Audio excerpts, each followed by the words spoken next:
Hello and welcome back to some Overwatch news. I am Disparu and I have some breaking event news for you today. I don't normally do this kind of video, but an hour ago, as I say this, Blizzard ANZ, which I believe is the Australia form of Blizzard, posted on their Facebook the video that you can see in the background.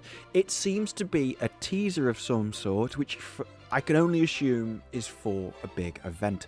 Now, as it says, this is going to be declassified on April the 12th. April the 12th is a Wednesday. The normal patch day for where I am, Europe, and for NA is a Tuesday, which would be the 11th. So at first I thought, oh, maybe it's not about the launch date.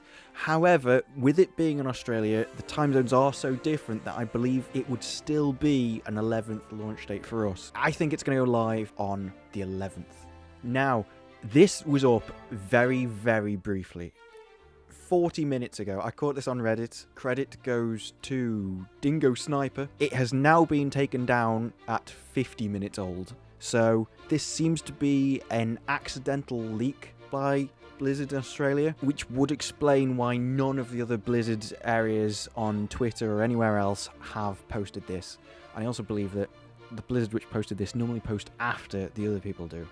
So there's been a mess up somewhere and someone really has egg on their face. However, let's dive in to examining what we can see from this. It's a relatively small clip. It's about 17 seconds long, I believe, but there's quite a bit in it. Now, the teaser does include some audio, which I have muted or at least lowered, simply because I loop the video a lot and it would get incredibly annoying. However, I'm going to play it in its entirety first, and then we'll talk about what this teaser contains and some speculation and what I hope personally it would be later, afterwards. I'll see you on the other side.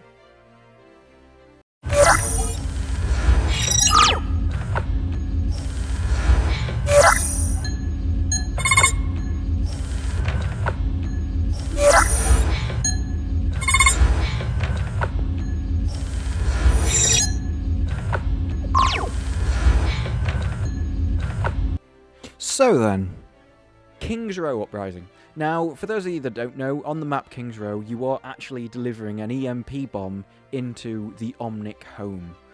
I believe it's actually an Omnic factory, which produces the Omnics. So obviously they're not born, they are mechanical, they are made. And it's always been a bit weird to me that you're delivering this bomb to murder Omnics. That's not a very nice thing to do. So I've always thought either we are playing the part on attack of the evil people, or that there's just more to it, and that's what this seems to imply. Now, this has clearly happened in the past, entered into record 7 years ago, so it seems like the event is going to be telling the story of something which has already happened. So some of the speculation which says this could be about Doomfist and Orisa, I really don't agree. I don't think it's going to be Doomfist or Orisa. It's not going to continue that story arc which started with the launch of Orisa. We're not going to find out at Doomfist, I don't believe. It's not going to be a secret Doomfist launch or anything like that. It's just, in my mind, going to be another event with skins and that kind of stuff.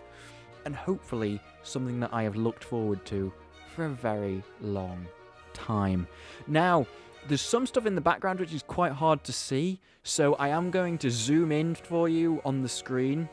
It's still difficult to make out as the overlays are on it and stuff, but I'll zoom as much as I can, make it as clear for you as possible. On the bottom right, that's Tracer. You can tell it's Tracer by her guns, but she looks very different. I don't know what... that head, unless it's a new helmet of some sort, it does not look like Tracer at all. Also, her arms... there's something off about them to me. Now, there has been some speculation that this could be an Omnic skin for Tracer. If it is, all I can say is just take my money. If we can get Omnic skins for a lot of the human characters in Overwatch, I would love that. I'd also quite like to see what Bastion looks like as a human, but I'm not sure that's quite possible because they'd have to essentially redo his entire character model, so that's probably a bit hopeful. But an Omnic Tracer is... I don't mind that Tracer gets all the skins. I love her. And if we can get something like... I know they said Widowmaker and everything. had skins coming up, so hopefully we can get some for there. Jeff did say today this year would be a great year for skins, and if these are Omnic skins for some of the characters, I would definitely agree with what he's said. That, to me, would just be a great event on its own if we could just get some Omnic skins. Now, in the bottom left, we have... I'm not sure about this myself, but to me, that looks like, in King's Row, the first Defender spawn. That looks like the train station that you spawn in. But I can't remember that big glowing light right in the middle. Maybe I'm just blind, but that glowing, it looks like an object and it is spinning. It's certainly pulsing with some sort. Is it like a power source, or is it more likely a bomb that the Omnics are using to rebel? Now, why would the Omnics be rebelling? Well, it's because if you go and look at the start, it says mandatory robot registration. Now, you can understand this. There was a war, Omnics versus humans. After that, after the humans win, there's going to be a huge amount of distrust between them. And when there's distrust, one of the things that humans like to do is to register people. This has been done throughout human history. We like to put people on lists. We like to know where they are. We like to know what you're doing if we don't trust you. It's one of the first ways to oppress people. And after a war, there's going to be backlash. People are going to start getting oppressed, and they have to work back from it. This could be one of those signs that the robots, Omnics, had to be put on a list so that the government thought they could monitor them and make sure that it never happened again. But people know where this leads. Nobody likes to be put on a list. It doesn't lead to good things. And so, if these people are forced to rebel, anyone who's seen the X-Men movies, this is what happens. I love the X-Men movies, by the way. Could they be rebelling? Maybe they don't want to do robot registration. Well, clearly they don't, because it's mandatory, and you don't have to make something mandatory if they don't mind doing it. So these are being forced. It's also on a red background. Red backgrounds on signs are never good. It looks almost like a military conscription poster. It doesn't look like a good poster. This is something that's forced on them, and when people are forced to do things, they complain, they rebel, and it could be that that big glowing light on a train station could be a bomb of some sort. And if there is, if they are rebelling, if they are planting bombs in places, then it's quite possible that would explain why we have to bring the EMP into the Omnic factory. Because we don't want another rebellion, we don't want another war, so we shut down their factories, we shut down their production capacity, which would make it a better thing, because we are instead of attacking their home with an EMP, we are defending and protecting everybody else from this uprising that could potentially destroy the world if it got out of, well, King's Row, out of London. Now, this would explain why the controversial update to King's Row was done earlier, where they changed the colours, they changed the lighting, they changed the bricks.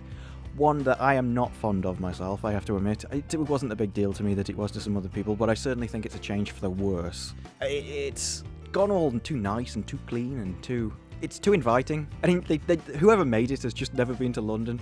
London is a dark, damp place. We're not this... England as a whole is not this big, bright, sunny country that's really clean.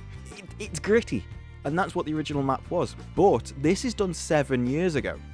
So it could simply be that 7 years ago, King's Row was a nice place. And then after the events of 7 years, it turned into this dark, gritty, damp place because there was this uprising there. So what is this uprising? Well, what I hope it is, personally, and I've hoped this ever since Halloween, I want a PvE event. I've wanted a PvE event for months and months and months. It's some of my favourite content, that Halloween. I played the hell out of it. I did all the things, got the achievements. Loved it. If we could get a more permanent one, which it probably won't be because it's just an event, but I hope it would be a permanent one, some sort of wave defense, or even just moving through the map, Left 4 Dead 2 style, them pouring out of all the side streets on you, that would be my idea of heaven. Blizzard, please do that, and if you're not going to do that, hire me, and I will learn to do that for you. Make it so, Blizzard. So, what have we got throughout the image? We have possible Omnic skins for characters, a possible PvE event, and a definite lore event that is in the past. So it's not going to be about Orisa. It's not going to be about at least this Doomfist. We've got mandatory registration. The signs, they're not friendly signs. So it's possible that they rebel. We have a possible PvE event. And in my opinion, we are going to have it next week, or at least information about it. Something is going to happen. And I know it says April 12th, but that is a Wednesday, and that is a Wednesday in Australia, and we normally get things on a Tuesday, if it is actually patched into the game. So, what do you think it is? Tell me in the comments below, and if you liked this video, if you want more videos on Overwatch, possible news things, let me know if you like this video. It's the first one of this sort that I have tried. Click that subscribe button so you're notified if I do any in the future, and I will see you in the next video. Bye-bye.